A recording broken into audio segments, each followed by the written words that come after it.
Welcome to everyday cooking. இன்றைக்கி நம்ம பார்க்க போகிறது வெர்மிcelli குனாஃபா. நல்ல தின்னான சேமியாவில் வெண்ணெயை சேர்த்து கலந்து சர்க்கரை பாகில் ஊற வச்சு செய்கிற செம்ம ஸ்வீட்டான மிடில் ஈஸ்டர்ன் டெசர்ட் இது. இதை நம்ம இன்றைக்கி சிம்பிளாக க்ரீம் இல்லாமல் அவன் இல்லாமல் செய்ய போகிறோம். ஒரு கடாயில் 3 பெரிய ஸ்பூன் பால் பவுடர், 2 பெரிய ஸ்பூன் சோள மாவு, 2 பெரிய ஸ்பூன் சர்க்கரை. நீங்கள் இனிப்பான பால் பவுடர் யூஸ் பண்ணுறதா இருந்தால் 1 ஸ்பூன் சர்க்கரையை கம்மி பண்ணிக்கோங்க. பாலை சேர்த்த உடனேவே ஸ்டவ் ஆன் பண்ணிடாதீங்க. இதெல்லாம் நல்லா கட்டி விழாமல் கலந்து விட்டுட்டு அதுக்கப்புறம் தான் ஸ்டவ் ஆன் பண்ண போகிறோம். நீங்கள் கலந்து விடுறதுக்கு முன்னாடி ஸ்டவ் ஆன் பண்ணிங்கன்னா அங்கங்கே திட்டாக கெட்டி ஆகிடும். அதனால் கண்டிப்பாக நல்லா கலந்து விட்டுட்டு அப்புறம் தான் ஸ்டவ் ஆன் பண்ணணும். இதுவும் நல்லா கலந்து விட்டாச்சு, கட்டி எதுவும் இல்லை. இப்போ ஸ்டவ் ஆன் பண்ணி லோலேருந்து மீடியம் ஃப்ளேம்லேயே வச்சு கிளற ஆரம்பிங்க. கார்ன்ஃப்ளவர் சேர்த்துருக்கதால இது சூடானதுமே கெட்டியாக ஆரம்பிச்சிடும். அதனால் கை விடாமல் கிளறுங்க.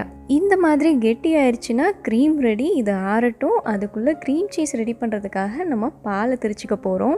1 லிட்டர் பால் எடுத்துக்கோங்க. அதை நல்லா சூடு பண்ணுங்கள். சூடானதும் அரை எலுமிச்சம்பழத்தை புழிஞ்சு விடுங்க.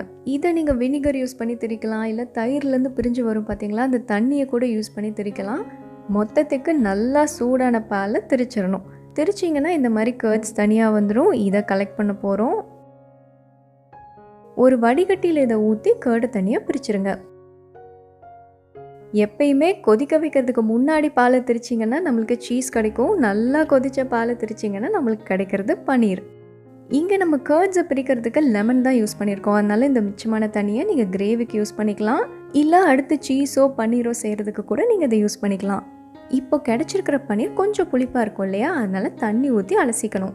இப்போ ஏதாவது கிரேவி செய்கிறதுக்கு நீங்கள் பன்னீரை திரிக்கிறதா இருந்தால் தண்ணி ஊற்றி அலச தேவையில்லை. இந்த ஸ்டெப்பை ஸ்கிப் பண்ணிடலாம். ஏன்னா அந்த புளிப்பு கிரேவிக்கு நல்லாயிருக்கும். ஆனால் ஸ்வீட் ஏதாவது செய்கிறீங்க அப்படின்னா கண்டிப்பாக 1 தடவையோ 2 தடவையோ இந்த மாதிரி தண்ணியில் சுத்தம் பண்ணி. இது நம்ம ரெடி பண்ண க்ரீம் தான். ஆறுனதும் எவ்வளோ கெட்டியாயிடுச்சு பார்த்தீங்களா. இதை அப்படியே மிக்ஸி ஜாருக்கு மாற்றிக்கலாம். ஒரிஜினலாக குனாஃபா இல்லைனா குனாஃபே செய்கிறதுக்கு மொசரல்லா சீஸ், ரிகோட்டா சீஸ் எல்லாம் யூஸ் பண்ணுவாங்க.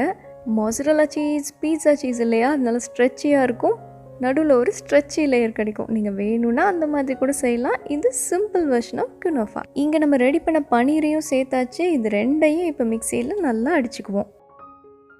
மிக்சியில் அடிச்சிங்கன்னா இந்த மாதிரி க்ரீமியான டெக்ஸ்சர் கிடைக்கணும். ஸோ இங்கே நம்மளோட ரெசிபிக்கான க்ரீம் ரெடி. இது ஒரு பக்கம் எடுத்து வச்சுக்கோங்க. அடுத்ததாக ஒரு பேன் எடுத்துக்கோங்க. அதில் 1/2 கப் சர்க்கரை, 3/4 கப் தண்ணி. இங்கே நான் சர்க்கரைக்கு 1/2 கப் மெஷரிங் கப் யூஸ் பண்ணியிருக்கேன் இல்லையா, அதனால் அதே கப்பில் 1/2 கப் எடுத்துக்கிறேன். இது 3/4 கப். இதை கலந்து விடுங்க. சர்க்கரை முதல்ல கரையட்டும்.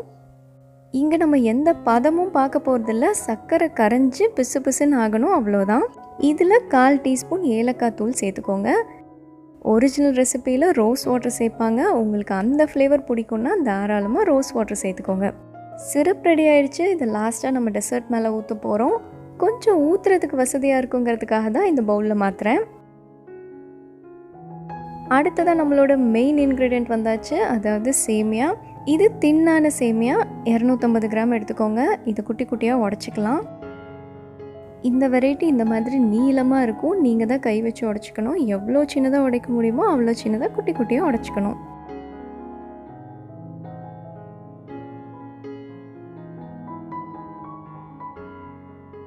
இந்த ரெசிபிக்கு இந்த டைப் சேமியா தான் சூட் ஆகும். அதனால் பார்த்து வாங்கிக்கோங்க. நம்மளோட ரெகுலர் சேமியா இந்த மாதிரி இருக்கும். பார்த்திங்களா, நம்ம ரெகுலர் சேமியாவோட இது எவ்வளோ தின்னாக இருக்குன்னு. நம்ம பேனில் வச்சு சுடும்போது இதுதான் சீக்கிரம் கிறிஸ்பி ஆகும்.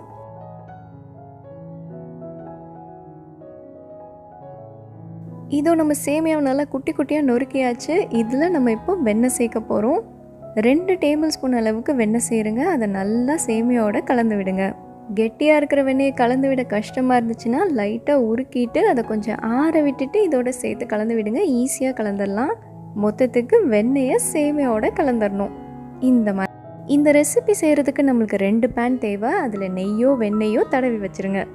கொஞ்சமாக நெய் தடவினா போதும், ரொம்பலாம் வேண்டாம். ஏற்கனவே நம்ம சேமியாலே 2 பெரிய ஸ்பூன் வெண்ணெய் சேர்த்துருக்கோம். இப்போ நம்ம ரெடி பண்ணி வச்சுருக்கிற சேமியாவை 2ஆக பிரித்து ஒரு பாதியை ஃபஸ்ட்டு இந்த மாதிரி ஸ்ப்ரெட் பண்ண அழுத்தி அதை சமம் பண்ணதும் நம்ம ரெடி பண்ணி வச்சுருக்கிற க்ரீமை அதுக்கு மேலே விடணும்.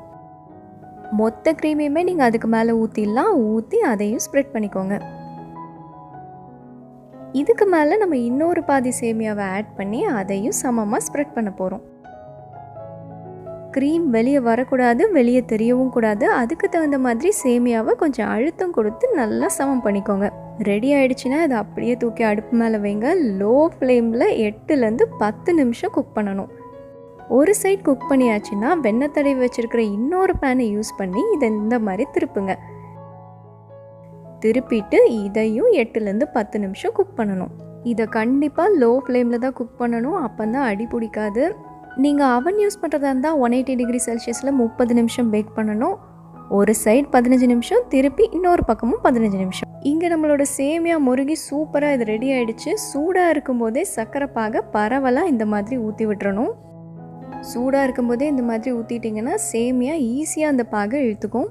சாப்பிட்றதுக்கு முன்னாடி ஒரு 30 நிமிஷமாவது இதை ஊற விட்டுருங்க. இதுக்கு மேலே நறுக்குன பிஸ்தாவை இந்த மாதிரி ஆட் பண்ணிக்கோங்க. பிஸ்தா இதுக்கு சூட் ஆகும். நீங்கள் வேறு நட்ஸ் கூட சேர்க்கணுன்னா சேர்த்துக்கலாம். நம்மளோட குனாஃபா இங்கே ரெடி ஆகிடுச்சு. இந்த டிஷ்ஷை பொறுத்த வரைக்கும் நீங்கள் கவனிக்க வேண்டியது என்னென்ன அப்படின்னா, சேமியா அதாவது வெர்மிசெல்லி சூஸ் பண்ணும்போது கண்டிப்பாக தின்னான வெரைட்டியாக பார்த்து சூஸ் பண்ணுங்கள். குறைவான ஃப்ளேமில் இதை குக் பண்ணுங்கள். அவனில் வைக்கிறதா இருந்தாலும் கரெக்டான டெம்பரேச்சரை சூஸ் பண்ணி குக் பண்ணுங்கள். அப்புறம் சர்க்கரை பாகை கொஞ்சம் நிறைய தாராளமாக ஊற்றுங்க. அதுதான் இந்த டிஷ்ஷுக்கு ஸ்வீட்னஸ் கொடுக்கும். அவ்வளோதான். வேறொரு இன்ட்ரெஸ்டிங்கான ரெசிபியோட உங்களை சந்திக்கிறோம். மறக்காமல் எங்கள் சேனலுக்கு சப்ஸ்கிரைப் பண்ணிடுங்க.